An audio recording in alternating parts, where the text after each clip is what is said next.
아멘. 따라하겠습니다. 모세의 흔적. 모세의 흔적. 연평은 안이라는 시신 가수가 있습니다.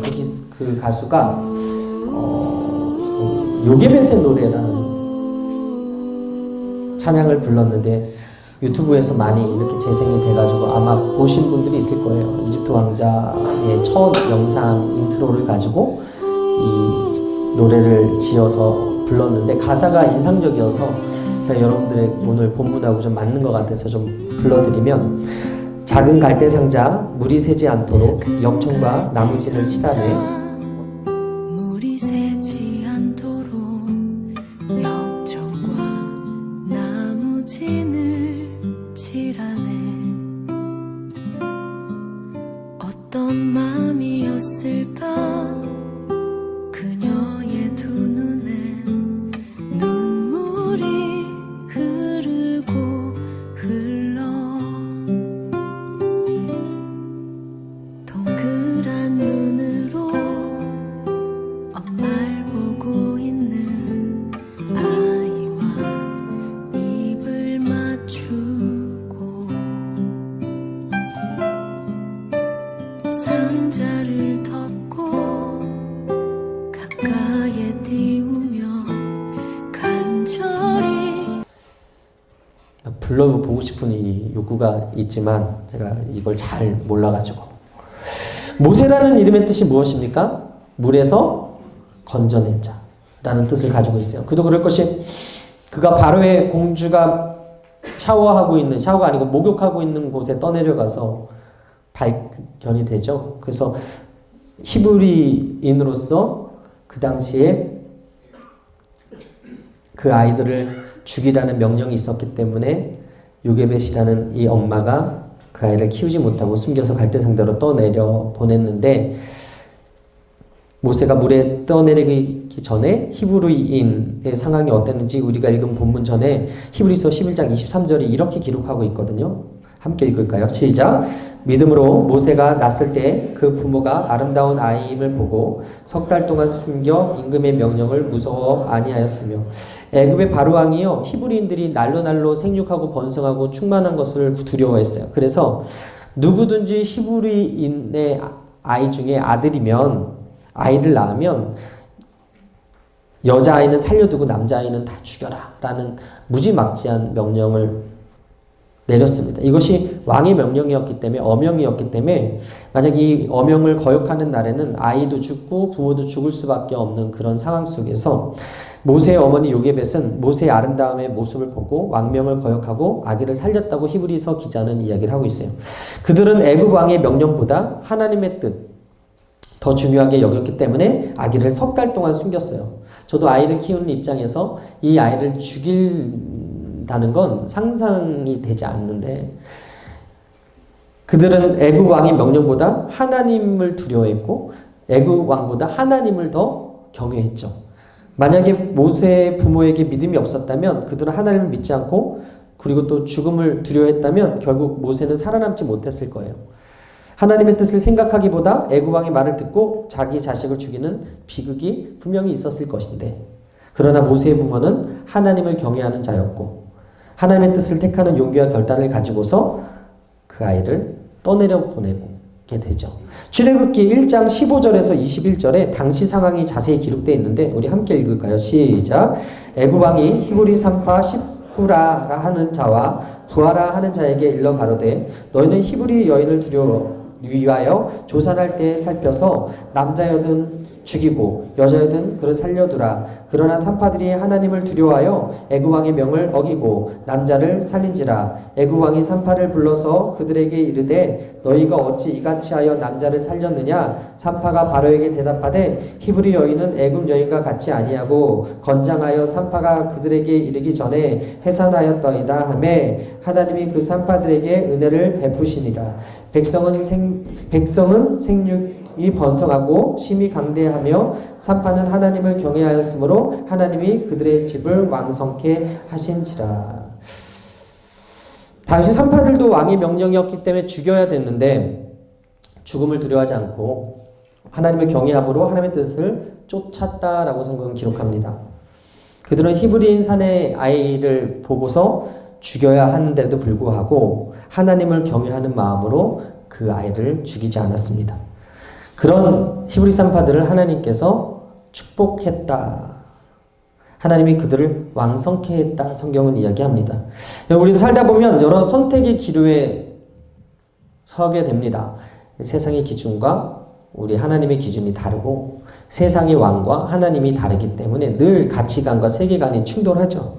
그렇다고 한다면 세상의 명령을 따를 것인가, 세상의 법을 따를 것인가, 아니면 하나님의 법을 따를 것인가, 하나님의 명령을 따를 것인가 하는 그 선택의 기로에 우리는 늘 쓰고 우리는 늘 갈등하고 우리는 늘 생각하죠.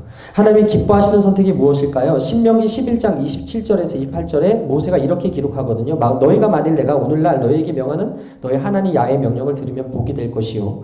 너희가 만일 내가 오늘날 너희에게 명하는 도를 돌이켜 떠나 너희 하나님 야훼의 명령을 듣지 아니하고 본래 알지 못하던 다른 신을 쫓으면 저주를 받으리라. 모세가 이스라엘 백성을 향해서 복을 받을 것인지 저주를 받을 것인지 둘 중에 하나를 선택하라고 했어요. 하나님을 택하는 것이 복이고 하나님을 버리고 우상과 불순진앙에 빠지는 것이 저주다. 이렇게 이야기했어요. 선택에는 용기가 필요한데 우리가 이 세상에서 가장 두려워해야 될 존재가 세상이 아니라 하나님이심을 믿게 되는 지혜가 있게 되기를 여러분들에게 있게 되기를 주의 이름으로 축원합니다. 하나님은 우리에게 복을 주시기도 하시고 저주를 내리기도 하시는 주권자시자 주관자시죠. 또한 그분이 천지를 창조하신 분이기 때문에 우리는 어떤 상황 속에서도 하나님을 배반하지 않고 하나님을 선택할 수 있는 용기가 필요하다라는 거예요. 여러분 모세의 부모가 모세를 석 달 동안 숨겼지만 더 이상은 숨길 수 없어요. 왜? 100일 된 아이와 처음 태어난 아이의 사이즈부터가 다르거든요. 아기의 울음소리부터가 다르거든요. 혹시 어떤 사람이 지나가다가 신고하면 아이도 죽고 자신도 죽게 될 수밖에 없는 그런 상황 속에서 그래서 기도하면서 아이를 갈대상자에 넣어서 나일강으로 띄워보내는 거예요. 그러면서 요게벳이 기도했겠죠. 하나님 이 아이의 생명을 맡아주십시오. 저는 더 이상 감당하지 못하겠습니다. 갈대상자는요 하나님께서 모세에게 보여주신 은혜의 흔적과도 같은 것이었습니다. 요게벳이 아들을 떠나보내면서 했던 이 기도, 너의 삶의 참주인, 너의 참 부모이신 하나님, 그 손에 너의 삶을 맡긴다. 너의 삶의 참 주인, 너를 이끄시는 주 하나님 그 손에 너의 삶을 드린다. 그가 널 구원하시리, 그가 널 이끄시리라, 그가 널 사용하시리, 그가 너를 인도하시리.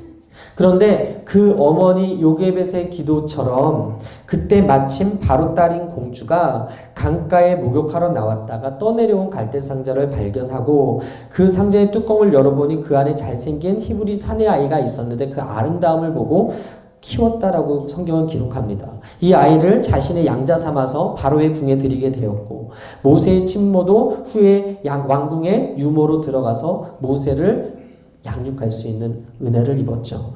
여러분 모세 인생을 살펴보면요 한편의 드라마 같습니다. 태어날 때도 그랬고 그가 바로의 궁정에 들어가는 과정도 그렇고 히브리 노예 신분으로 절대 들어갈 수 없는 그 왕궁의 그 자리로 하나님께서 이끌어 주시더라는 거예요. 태어나자마자 죽을 수밖에 없는 인생인데 그가 죽지 않고 살아서 40년 동안 왕궁에서 살 수 있는, 그래서 왕자 신분으로 교육을 받고 음식을 먹고 왕자의 특혜를 누리며 힘을 가지고 권력을 가지고 사는 자리에 있게 됐다라는 거죠. 흔치 않는 신분이거든요. 신분 상승이거든요. 여러분 아시는 요셉도요. 여러분 꿈을 꿨어요. 근데 그 꿈 때문에 애굽의 미디안 상인한테 팔려가죠. 그리고 나서 보디발의 집에서 성폭행 범으로, 성추행 범으로 누명을 인격 모독과 누명을 써서 어떻게 해요? 감옥에 갇히게 되고 그 모든 일련의 과정이 한 18년 정도 된다고 성경학자들은 이야기하는데 그 18년에 18년의 그 시간 동안에 고난과 연단을 겪은 후에 애굽의 총리가 되는 과정이 있었어요. 그런데도 불구하고 이 모세는 그 부모의 기도대로 너의 삶의 참주인 너를 이끄시는 주 그 손에 너의 삶을 맡긴다는 그 고백대로 그 갈대상자에서 그 바로의 공주의 손까지 하나님의 이끄심으로 들어가더라는 거죠. 그래서 40년간 애굽의 왕자로서 엘리트 교육을 받고 애굽 문화를 익히고 리더십을 교육받고 그 그가 장성해서 동족의 압제를 참아보지 못해서 애굽 사람을 죽이게 되고 결국에는 그로 인하여서 미디안 광야로 도망가게 되는 사건이 출애굽기에 기록되어 있는데 출애굽기 2장 11절에서 14절입니다. 우리 함께 읽을까요? 시작. 모세가 장성한 후에 한 번은 자기 형제들에게 나가서 그들이 고되게 노동하는 것을 보더니 어떤 애굽 사람이 한 히브리 사람 곧 자기 형제를 치는 것을 본지라. 좌우를 살펴 사람이 없음을 보고 그 애굽 사람을 쳐 죽여 모래 속에 감추니라. 이튿날 다시 나가니 두 히브리 사람이 서로 싸우는지라. 그 잘못한 사람에게 이르되 내가 어찌하여 동포를 치느냐 하매 그가 이르되 누가 너를 우리를 다스리는 자와 재판관으로 삼았느냐. 내가 애굽 사람을 죽인 것처럼 나도 죽이려느냐. 모세가 두려워하여 이르되 일이 탈로 되었도다.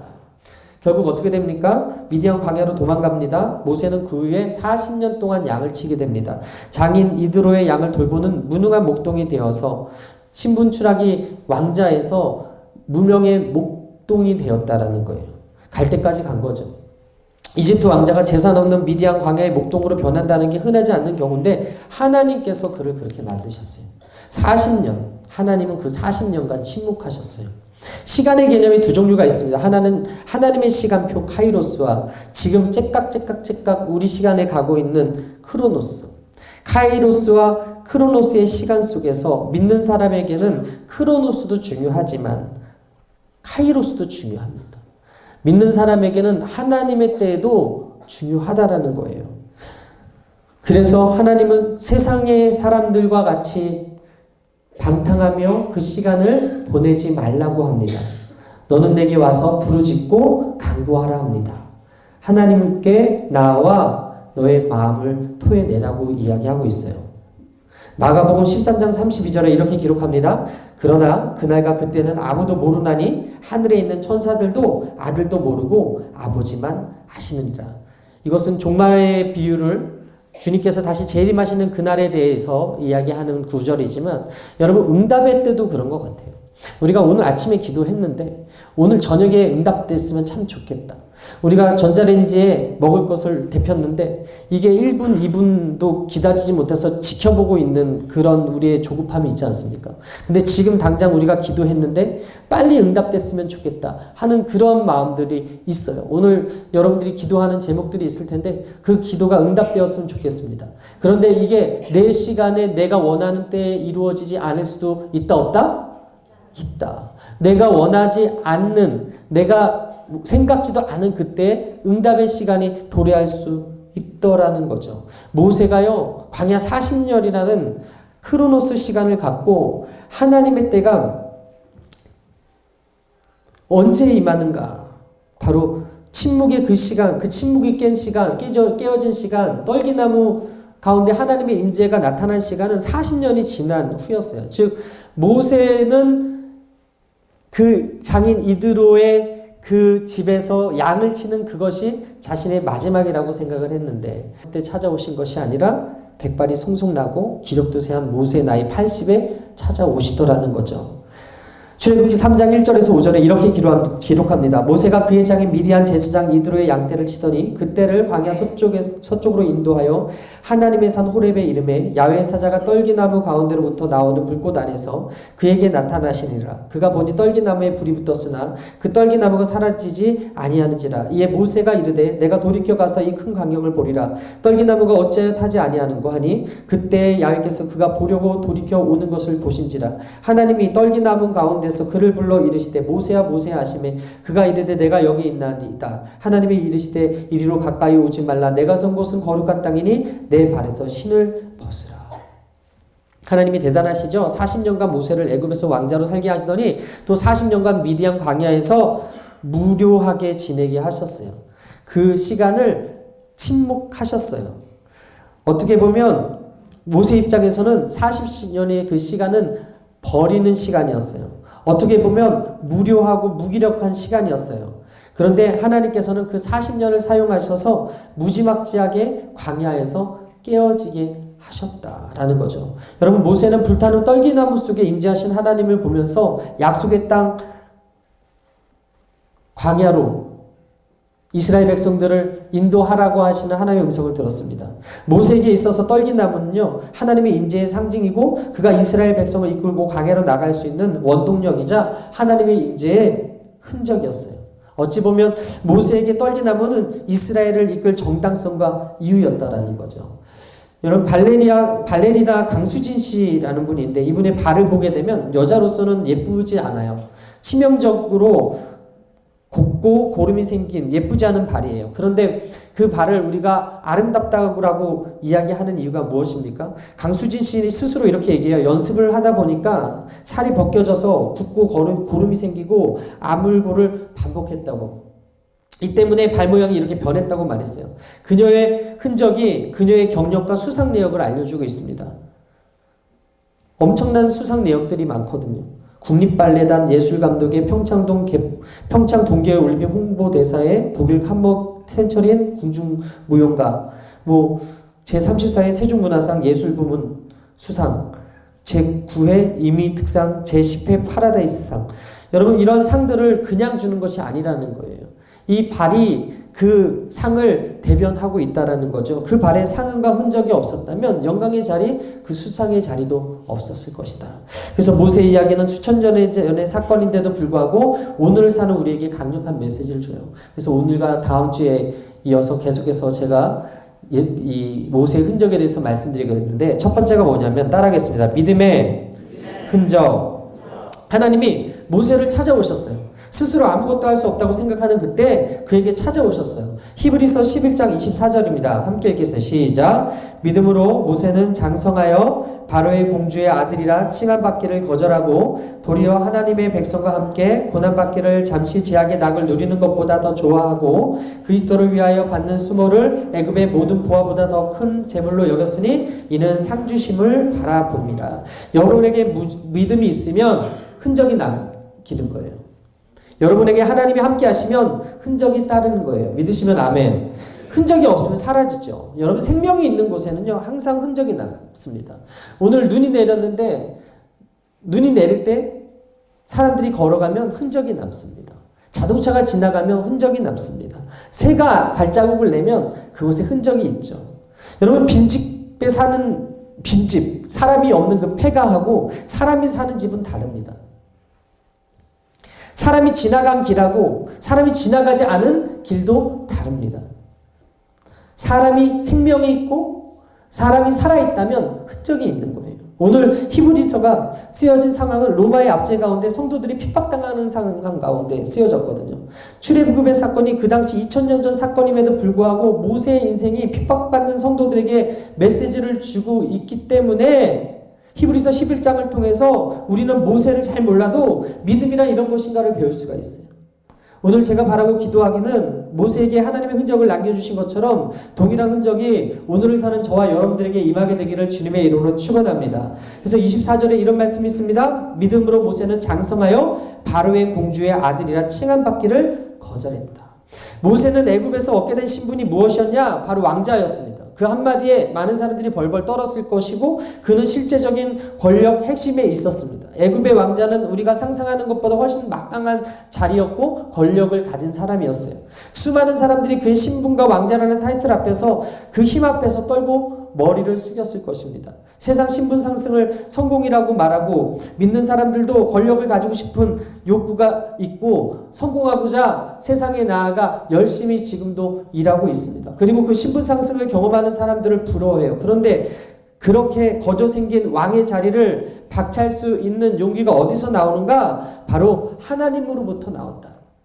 여러분 기억하십시오. 모세가 왕자가 되었을 때 하나님 앞에서 모세는 아무런 쓸모없는 사람이었다라는 것을. 그가 권력을 가지고 있었을 때도 하나님은 그를 애굽 사람들을 해방하는데 한 사람도 구원하는데 사용하지 않으셨다라는 것을. 그는 자기가 왕자였기 때문에 자기의 힘으로 자기 민족을 구원할 수 있다. 내가 하나님 대신 이들을 구원하고 도울 수 있다고 생각했어요. 그래서 왕자라는 권력과 힘으로 동족 이스라엘을 도울 수 있는 무엇인가 하려고 하다가 사람을 죽이게 되죠. 그리고 하나님 앞에 아무 쓸모없는 무기력함을 40년 광야 생활 가운데 배우게 되죠. 여러분, 교회 다니는 사람들 중에 어떤 사람들은 유명해져서 권력 가지고 나서 주목받는 사람 되어서 하나님을 위해서 하나님의 영광에서 살겠다고 하는 사람들이 있습니다. 그래서 예배를 삶의 우선순위로 생각하기보다는 세상에서 성공하는 것을 우선순위로 생각하고 시간과 돈과 관계의 모든 것을 투자하는 사람이 우리 안에 있습니다. 분명히 예수님이 가르쳐 주신 우선순위가 먼저 그의 나라와 그의 의인 것을 우리가 아는데도 불구하고 우선순위를 다르게 설정하고 사는 사람들이 있더라는 거죠. 실제로 그런 사람들은 열심히 살아요. 그리고 진짜 신고 거두는 법칙으로 일해서 세상에서 성공하는 사람도 두루 있어요. 그러나 그 사람들이 정작 자기 힘으로 그 자리에 가서 하나님 영광 위해서 크게 일하는 거 별로 못 봤다는 거죠.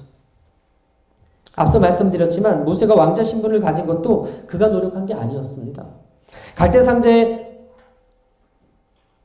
띄웠더니 그 갈대상자가 하나님께서 그를 바로 공주 앞에 턱 갖다 놓으신 거예요. 만약 바로의 공주가 저처럼 다둥이 아빠였으면, 바둥이 엄마였으면 모세를 봤어도 드리지 않았을 거예요. 근데 하나님께서 어떻게 역사하셨습니까? 그 여인의 태를 닫고 계셨다라는 거죠. 모세가 못생겼으면, 그 모습에서 아름다움을 보지 못했으면 그 모세를 거두지도 못했을 거예요. 안았을 거예요. 근데 어떻게 했어요? 그 아이를 봤을 때 아름다웠다라고 기록합니다. 결국에는 모세를 바라볼 때 마음에 쏙 들게 하신 분도 하나님이시다. 그렇게 모세는 그녀의 양자가 되었다라는 거예요. 그가 노력해서 그렇게 된 것이 아니라 하나님께서 그 자리에 있게 하셨다라는 거예요. 그가 왕자라는 신분을 가지고 있을 때 하나님은 그를 쓰지 않고 내버려 두셨어요. 애굽에서 얻은 타이틀, 그 정체성, 왕자의 힘, 영혼의 독을 빼는데 하나님께서 40년을 쓰셨다. 여러분, 우리 생각을 바꾸고 우리 생각이 깨지는데 그만큼 시간이 오래 걸린다라는 거예요. 여러분도 수많은 설교를 들었고 수많은 예배를 들었고 성경을 몇 번씩 읽어도 내 생각이 깨어지지 않는 자아가 우리 안에 있습니다. 오늘 바라기는 여러분들이 기도함으로 내 생각이 깨어지는 은혜가 있게 되기를 주님의 이름으로 축원합니다. 크리스천은 부자가 될 수 있습니까? 라는 그 근원적인 질문에 여러분 어떻게 생각하십니까? 부자가 절대 될 수 없습니까? 아니면 부자가 되어야 합니까?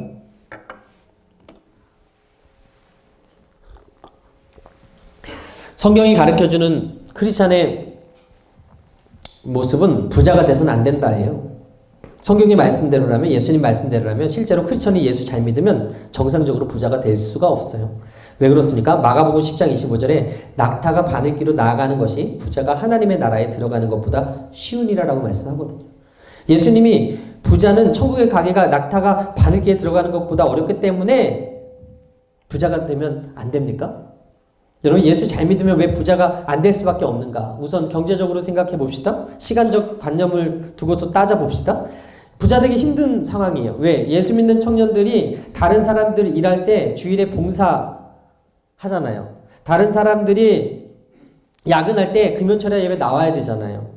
그리고 새벽 기도도 나와야 되잖아요. 토요일에 행사 있으면 또 나가야 되잖아요. 일할 시간 비교하면 세상 친구들과의 경쟁에서 질 수밖에 없어요. 밀릴 수밖에 없어요. 그리고 또 우리 어떻게 해요? 돈 벌면 11조 내야 되잖아요. 그리고 가난한 사람 구제해야 되잖아요. 헌금 내야 되잖아요. 교제할 때 섬겨야 되잖아요. 대접해야 되잖아요. 자산이 많이 없는데도 불구하고 누가 RK 가고 누가 월드미션 간다 그러면 또 플로잉 해야 되잖아요. 거기다가 돈 못 벌게 하는 말씀이 또 하나 있죠. 디모데전서 6장 10절에 돈을 사랑함이 일만하게 뿌리가 되나니 이것을 탐내는 자들은 미혹을 받아 믿음에서 떠나 많은 근심으로 자기를 찔렀도다. 돈을 사랑하는 것이 일만하게 뿌리라고 땅땅땅 쳐버리니까 돈 버는 것을 즐겨하지 못하는 상황, 그리고 돈을 벌고 싶어도 경쟁에서 밀리는 상황, 돈이 있어도 이 교회에서 이것저것 다 써야 되는 그런 상황들. 잠언 28장 27절에 뭐라고 합니까? 가난한 자를 구제하는 자는 궁핍하지 아니하려니와 못 본 채 하는 자에게는 저주가 크리라. 성경 말씀을 읽으면 읽을수록 돈 버는 게 막 죄책감이 느껴지는 거예요. 구제하고 못 본 채 하면 저주가 크대요. 게다가 뭐라 그럽니까? 성경은 불로소득을 죄라고 이야기합니다. 고린도후서 9장 6절에 이것이 곧 적게 심은 자는 적게 거두고 많이 심는 자는 많이 거둔다 하는 말로다. 그래서 성경은 돈을 일반하게 뿌리라고 규정하고 그 돈을 가난한 사람들을 위해서 돌리라고 말씀하죠. 실제로 여러분 불로소득이 청년일 때는 전혀 들어오지 않아요. 뇌물, 접대비 청년들이 받지 않죠. 어느 기득권 정도 보수층이 돼야 받을 수 있거든요. 그런데 나이 들면서 불로소득이 많아지게 돼요. 어른들이 돈 버는 것 대부분 불로소득이 많아요. 특히 집값 오를 때 불로소득이거든요. 실제 우리나라 토지의 불로소득은 연간 300조 원이 넘어서 소박한 서민들의 근로 의욕을 꺾고 있다는 뉴스 보도가 있었습니다. 오죽하면 조물주 위에 건물주라는 말까지 나와요. 그래서 청년들이 마지막 꿈은 건물주가 되는 거예요. 농구 선수의 마지막 꿈은 건물주가 되는 거였고, 야구 선수의 마지막 꿈도 건물주가 되는 거였고, 인기 스타의 톱스타의 마지막 꿈도 건물주가 되는 거고, 지금 많은 청년들의 꿈이 무엇이냐고 물어보면 건물주가 되고 싶다는 사람들이 많아요. 사랑하는 여러분, 우리가 하나님 말씀대로 살면 부자가 되어야 돼요. 그런데 이론적으로 경제적인 것들로 따져보고 시간개혁 개념 관념으로 따져보면 부자가 전혀 될 수 없어요. 우리가 예수 믿으면 포기해야 할 것도 많은 것을 알고 주의 일을 함으로 인해서 세상의 경쟁 속에서 밀릴 수밖에 없고 부자 되기 힘든 줄 알면서도 그럼에도 불구하고 하나님 말씀을 따르고 하나님 말씀대로 살기로 결단한다면 그때 비로소 우리 삶 가운데 하나님이 역사하셔서 청년 부자들이 생기게 되는 거예요. 할렐루야.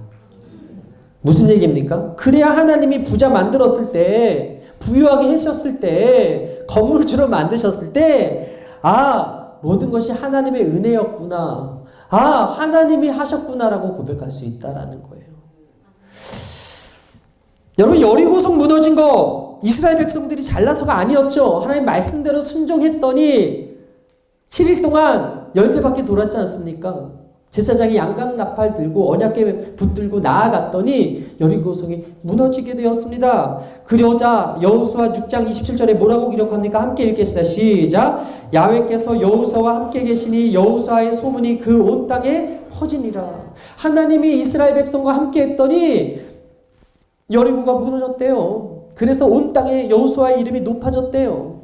하나님이 함께 했더니 기드온 미디안 군대와 싸울 때 어떡합니까? 모인 자들 중에 두려워 떠는 자 22,000명을 돌려보내고 남은 자 1만 명이 있었는데 그 중에서 저렇게 개처럼 물을 먹는 자가 아니라 주위를 살피면서 핥는 자 300명을 데리고서 하나님께서 미디안의 군대를 이기게 하시죠. 사사기 7장 2절에 이렇게 기록합니다. 야훼께서 기드온에게 이르시되 함께 읽겠습니다. 너를 따르는 백성이 너무 많은즉 내가 그들의 손에 미디안 사람을 넘겨주지 아니하리니 이는 이스라엘이 나를 거슬러 스스로 자랑하기를 내 손이 나를 구원하였다 할까 함이니라. 무슨 얘기입니까? 300명 가지고 이겼을 때 비로소 우리의 힘이 아니라 내 능력이 아니라 하나님 때문입니다라고 고백할 수 있게 된다라는 거예요.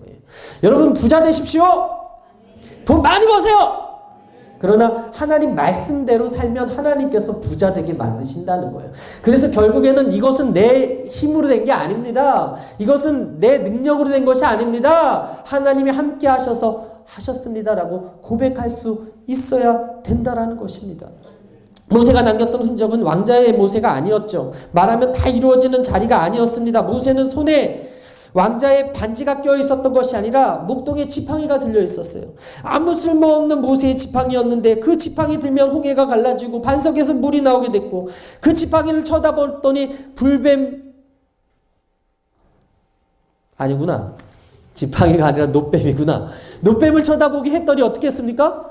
불뱀에서 물린 자가 다 치료받고 결국 그와 함께 하신 하나님의 능력이 있으셨기 때문에 그 지팡이가 중요한 것이 아니라 그 하나님이 함께 하느냐, 그 하나님이 함께 하지 않느냐. 그것이 중요하다. 여러분, 미켈란젤로가 큰 바위덩이를 만났어요. 그 바위에게 이렇게 소리쳤다고 합니다. 모세의 영감, 바위에서 나오시오. 우리에게 십계명을 알려주시오. 지나가던 사람이 그냥 바위밖에 없는데 그렇게 소리 지르니까 미쳤다 그랬어. 미쳤다고. 도대체 뭐가 보인다고 모세를 부르냐고. 그러자 미켈란젤로가 그 속에 돌덩어리가 아니라 그 안에 모세가 십계명을 들고 있다고 이야기를 하는 거예요. 그리고 나서 미켈란젤로가 3대 조각상 피에타상하고 다비드상에 이어서 75세 나이에 모세상을 만들어내었거든요. 다른 사람은 바위를 봤는데 그 사람은 그 속에서 모세와 십계명을 보았어요. 여러분, 아버지도 인정하지 않았던 다윗인데, 사무엘도 알아채지 못한 다윗인데, 그러나 하나님은 그 다윗을 찾으시고 기름 부어주셨어요. 하나님은 만드시는 하나님이세요. 하나님은 잘난 사람을 잘나게 만드시는 분이 아니세요. 하나님은 약합니다, 부족합니다, 아무것도 못합니다, 나는 연약합니다 라고 고백하는 사람을 찾으시고 그를 들어 강하게 하시고, 그를 들어 번성케 하시고, 그를 들어 부욕케 하시고, 그를 들어 사용하신다. 지금 보잘것없어 보여도, 내가 보기에 스스로 못났고 잘못됐어도 우리가 믿는 하나님은 능력을 주셔서 주의 사역을 감당케 하시는 좋으신 하나님이십니다. 사랑하는 여러분, 하나님이 오늘 나에게 역사하심을 믿을 때 하나님 앞에 쓸모있는 사람이 된다는 사실을 믿으시게 되기를 바랍니다. 우리는 세상이 주는 정체성 단번에 버리기 쉽지 않아요. 한 번의 사고, 한 번의 설교, 한 번의 이 말씀 듣는다고 해서 여러분들이 가졌던 생각과 철학이 깨지고 바뀌기 어려워요. 여러분, 얼마나 열심히 공부하고 달려왔습니까? 어떻게 그 가지고 있었던 것들을 단번에 내려놓을 수 있겠습니까? 그게 기적이죠. 학교에 가면 가르치는 게 무엇입니까? 남을 이겨야 된다는 거예요. 1등 해야 된다는 거예요. 공부해야 된다는 거예요. 삶의 성공자가 되기 위해서는 저 사람을 이겨야 된다고 가르치지 않습니까? 그게 하나님께 유익이 되지 않아요. 기억하십시오. 하나님은 여러분의 타이틀과 여러분의 자리가 필요한 것이 아니라, 우리 성공과 우리 명예가 필요한 것이 아니라 여러분들의 믿음 있느냐 믿음 없느냐를 보고 계신다. 그럼에도 불구하고 내가 하나님을 믿고 있느냐, 어떤 상황 속에서도 하나님이 나에게 역사하실 것을 믿고 있느냐, 그 믿음이 나에게 있습니까? 히브리서 11장 6절에 말합니다. 믿음이 없이는 하나님을 기쁘시게 하지 못하나니 하나님께 나아가는 자는 반드시 그가 계신 것과 또한 그가 자기를 찾는 자들에게 상 주시니심을 믿어야 할지라. 선포하고 축복합니다. 이 믿음이 여러분들에게 있을지어다.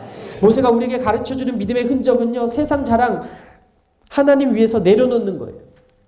세상 권세 하나님 위해서 포기할 수 있는 거예요. 여러분, 모세의 일생에서 하나님이 함께 하신 은혜의 흔적이 바로 갈대상자였고요, 모세의 일생에서 하나님이 함께 하신 은혜의 흔적은 떨기나무였어요. 그 많은 사람들을 광야에서 인도하는 것 자체가 힘든 상황이었을 텐데, 그런 환경 속에서도 친구가 친구에게 이야기하듯이 하나님께서 모세에게 말씀하시고 얼굴을 마주하고 대화하는 친밀한 하나님의 사람으로 모세가 변했다고 성경은 이야기합니다. 하나님의 은혜를 있기를 간절히 원하고 소망하면, 하나님의 영광을 보기를 간구하며 은혜 가운데 머물길 소망했던 하나님의 그 사람 모세에게 하나님이 찾아오셔서 이렇게 흔적을 남기셨다면, 오늘 믿음의 눈들어 주님 바라보고 나아가는 여러분들에게 하나님께서 반드시 믿음의 흔적을 남기실 줄 믿습니다.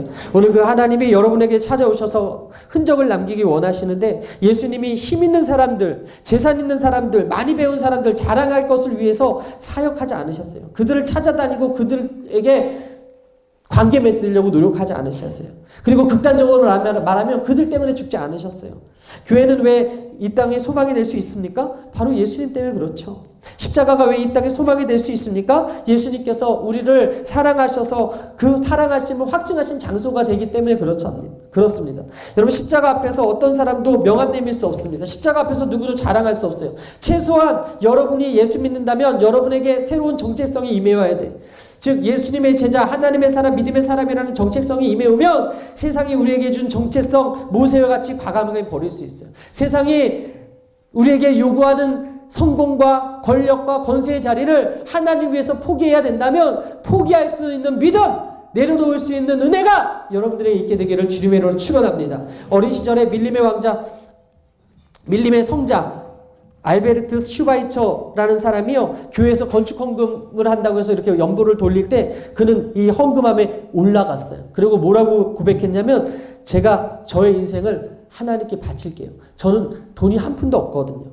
그리고 30세 되던 해에 의학 공부를 시작해서 7년 의학과정을 마치고 1912년 의학박사 학위를 받은 후에 38살 때 아프리카 람바나네로 건너가서 흑인 환자들을 위한 첫 의료봉사를 시작하고, 많은 부와 명예가 보장되었던 그 의사의 길을 포기하고 80년 동안, 40년 넘게 80세가 될 동안 그 사역을 감당합니다. 그에 대한 취재를 맡은 기자가 도저히 이해가 되지 않아서 이렇게 물어요. 왜 선생님은 편한 문명 생활과 명예를 다 버리고 더위와 질병과 극심한 고생만이 존재하는 그 암흑의 대륙에 가서 살고 계십니까? 또 나이가 80세인데 다시 아프리카로 돌아간다니 도대체 무엇 때문에 그러는 것입니까? 그러자 다음과 같이 말했다고 합니다. 나도 나를 위해 죽어주신 그리스도를 위해서 무슨 일인가를 해야만 하니까요. 여러분, 슈바이처에게 정치적인 형이 있었어요. 정치하는 형이 있었어요. 그리고 슈바이처를 욕했어요. 야, 의사면은 여기서 하지, 거기 가서 뭘 하냐고 그렇게 욕했어요. 그러나 우리는 그 슈바이처가 한 그 선행과 그의 업적을 기억합니다.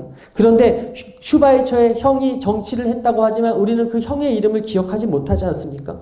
우리는 슈바이처를 밀림의 성자로 기억하지만 그 형은 우리가 알지 못하지 않습니까? 여러분, 그리스도인이라면 포기할 때 포기할 수 있는 용기가 필요해요. 희생할 때 희생할 수 있는 용기가 필요해요. 하나님은 오늘 사는 우리에게 보잘것없는 목동의 지팡이를 쥐어주셨습니다. 그 지팡이가 무엇입니까? 바로 십자가예요. 그 지팡이가 무엇입니까? 바로 예수 그리스도이십니다. 히브리서 12장 1절에서 2절에 이렇게 고백합니다. 함께 읽겠어요. 시작. 이러므로 우리에게 구름같이 둘러싼 허다한 증인들이 있으니 모든 무거운 것과 얼매기 쉬운 것을 벗어버리고 인내로써 우리 앞에 다가간 경주를 하며 믿음의 주요 또 온전케 하시는 이인 예수를 바라보자. 그는 그 앞에 있는 기쁨을 위하여 십자가를 참으사 부끄러움을 개의치 아니하시더니 하나님 보좌 우편에 앉으셨느니라. 사랑하는 여러분, 믿음의 흔적을 남기길 원하신다면, 성령의 사람, 은혜의 사람으로서 누군가 기억되기를 원하신다면 여러분들의 삶 속에 하나님의 임재의 흔적이 있게 되기를 소망하며 살게 되기를 주님의 이름으로 축원합니다. 모세에게 갈대상자, 그의 하나님의 일하심의 흔적이었고요. 모세에게 떨기나무, 40년 광야 생활의 마침표고 하나님의 시간 안에서 머문 그의 하나님의 임재의 상징이었고 흔적이었습니다. 또 모세의 그 지팡이가 그의 하나님이 함께 하심으로 능력이 나타난 흔적이었다면, 오늘을 사는 저와 여러분들에게 하나님이 남겨주신 흔적은 예수 그리스도의 흔적입니다. 우리가 자랑해야 될 것은 우리의 약함을 자랑해야 되고 예수님을 자랑해야 되고 십자가를 자랑해야 됩니다. 우리가 죄인 되었을 때 부족한 모습으로 남겨있는 우리를 사랑하셔서 예수님이 찾아오셔서 지금까지 인도해 주셨습니다. 갈라디아서 2장 20절에 우리 함께 고백합니다. 내가 그리스도와 함께 십자가에 못 박혔나니 그런즉 이제는 내가 사는 것이 아니요 오직 내 안에 그리스도께서 사는 것이라. 이제 내가 육체 가운데 사는 것은 나를 사랑한 나를 위하여 자기 자신을 버리신 하나님의 아들을 믿는 믿음에서 사는 것이라. 오늘 모세를 통해서 우리 삶에 어떤 흔적이 남아야 하는 인생인지 예수님이 가르쳐주고 있어요. 모세는 세상의 흔적을 빼고 하나님의 흔적으로 채우셨고, 세상의 흔적을 끊어버리고 세상의 정체성을 빼고 하나님의 사람으로 정체성을 가지게 되었고, 2000년이 지난 그때 히브리 사람들에게 믿음의 본을 보였고, 지금 또 2000년이 지나서 우리가 그 믿음을 닮아가려 하고 있습니다. 선포하고 축복합니다. 오늘 이 자리에 있는 여러분들에게 믿음의 흔적이 있을지어다, 예수 그리스도의 흔적이 있을지어다. 예수님을 위해서 포기하는 것을 기쁘게 여기시고 예수님을 위해서 희생하는 것을 기쁘게 여기시고, 오늘 이곳에 있는 카리 청년에게 그런 모세가 가진 믿음의 흔적, 은혜의 흔적, 하나님의 임재의 흔적이 여러분의 삶 가운데 충만하게 임하게 되기를 주님의 이름으로 축원합니다. 축원합니다.